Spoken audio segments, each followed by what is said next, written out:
If you've beaten the main game, played the DLCs, and even watched the animated prologues, you'll know just how tragic a life Ardyn Lucis Kylum endured. You'll also know that the main character of the game is Noctis and not Ardyn, who is in fact the main antagonist. But try and forget that little tidbit for a second, and let's talk about tragedies. Before we continue, if you enjoyed the video, be sure to infect the like button with the Starscourge and convert them into Daemons. I'm going to be posting weekly videos on all things JRPGs, so be sure to subscribe as well if that sort of thing interests you. With that out of the way, let's get right back in. In the literal sense, a tragedy is an event that causes great suffering, destruction, or distress, at least according to this here dictionary. But I'm here to discuss this second definition.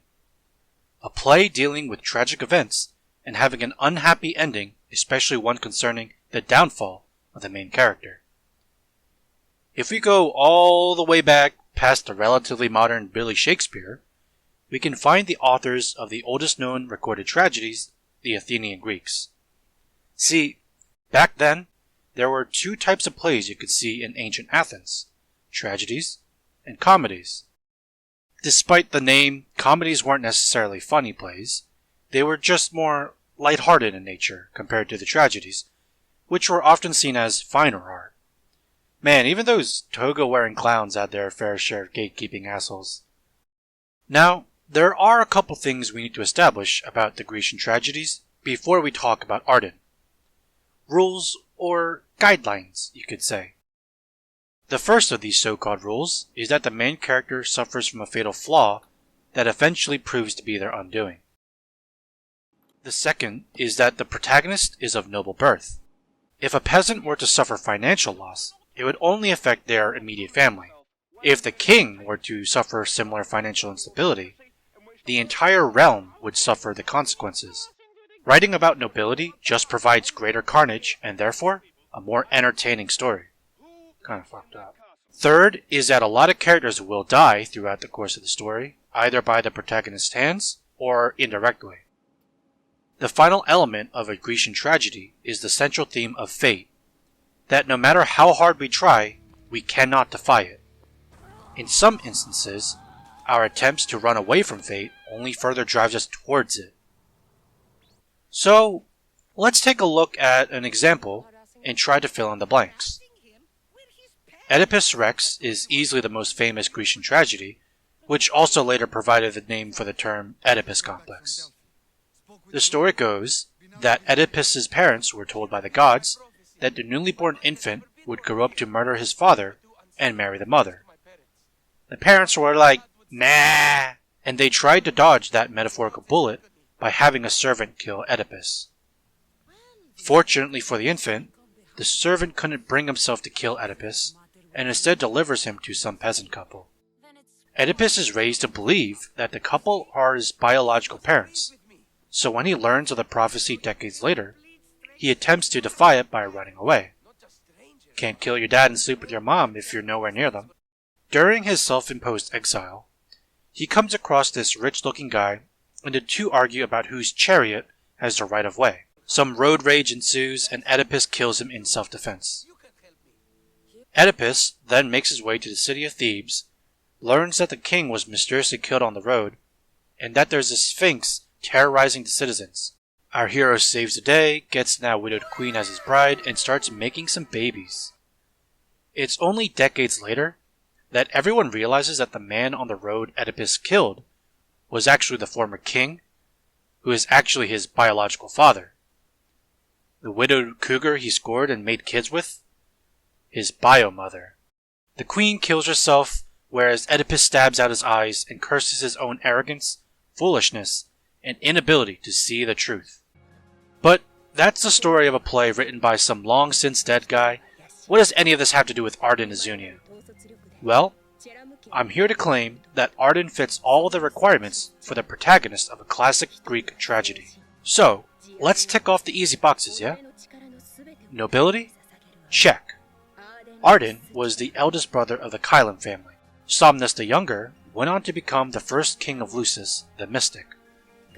In fact, according to Ardyn, he was unjustly robbed of that role due to Somnus' betrayal. Lots of people die? Check.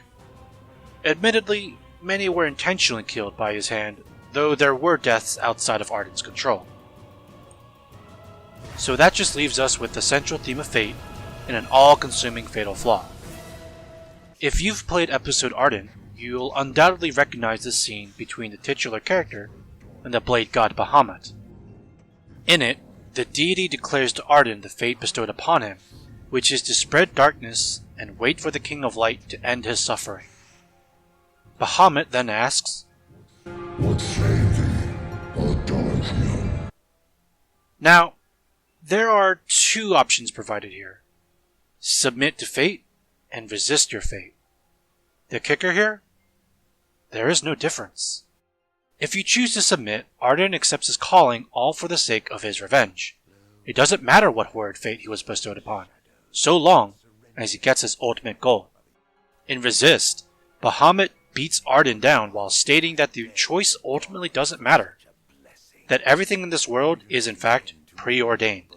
He can't change his destiny.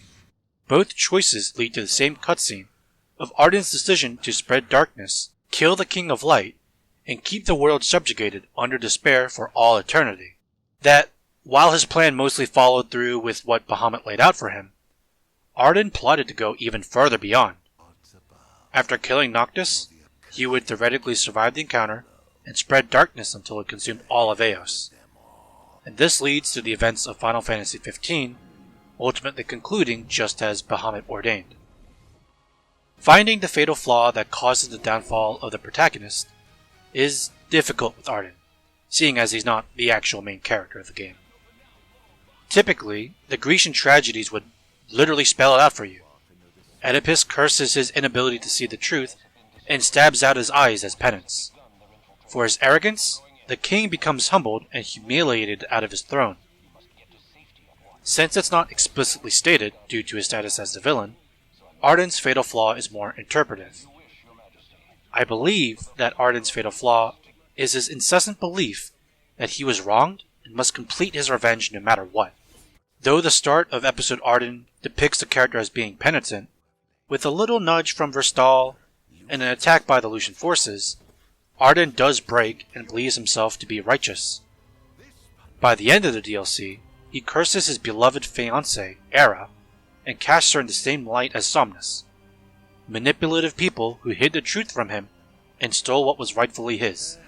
It's admittedly really easy to see Ardyn as the victim in a cosmic scheme of the gods' design. He truly lived a long life of turmoil, disappointment, and betrayal. So while it is understandable how he got to this point, it's important to remember that his actions are indeed villainous and should not be justified. Instead of seeking revenge, he could have easily escaped Imperial custody and lived a life of peace.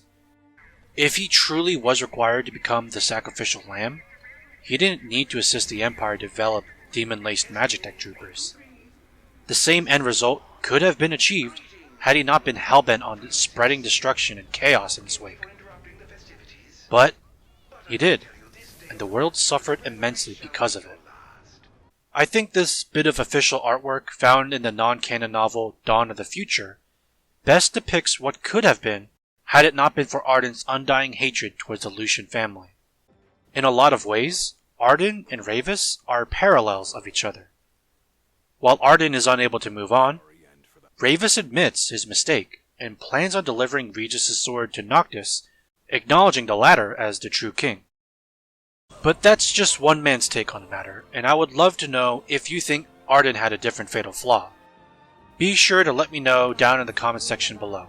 But if you enjoyed the video, don't forget to infect the like button with the Starscourge and subscribe to the channel. Thanks for watching, and have a great one. Though mankind may not realize, everything in this world is preordained.